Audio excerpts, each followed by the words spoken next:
Noong taong 2001, sa aking ikatlong taon ng pananatili sa Amerika, nagtatrabaho ko noon bilang isang personal driver para sa isang kilalang abogado sa Manhattan, New York City.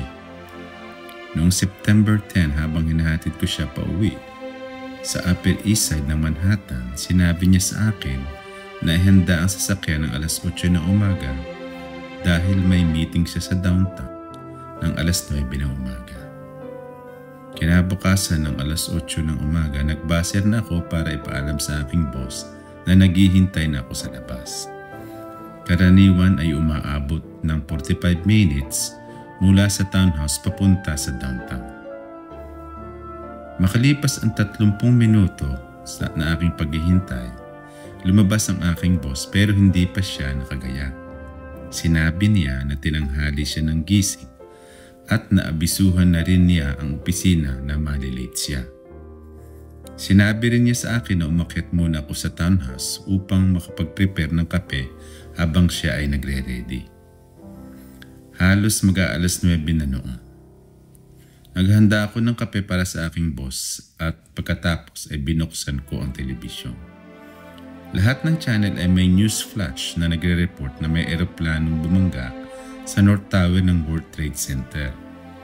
Kaya't agad kong ipinagbigay alam sa aking boss ang balita. Sinabi niya na dapat ay nasa South Tower siya.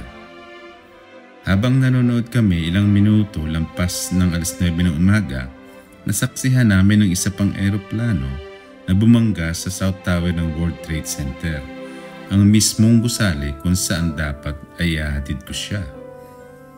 Mula sa rooftop ng townhouse ng boss ko sa Upper Manhattan, ay nakakita namin ang usok na nagmumula sa downtown, horror na pag-atake ng terorista. September 11, 2001, mag-aalas 10 ng umaga, ang South Tower ay gumuho.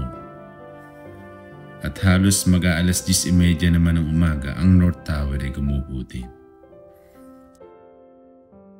Napakaraming buhay ang nawala sa kalunos-lunos na trahedya na nangyari sa World Trade Center. Ang aking boss ngayon ay 90 years old na at paminsan-minsan kami ay nagkukumustahan pa rin. Nice to be here, to be back here with Stuart. Sir Stuart, my boss. Roy, my son. He's like a father to me.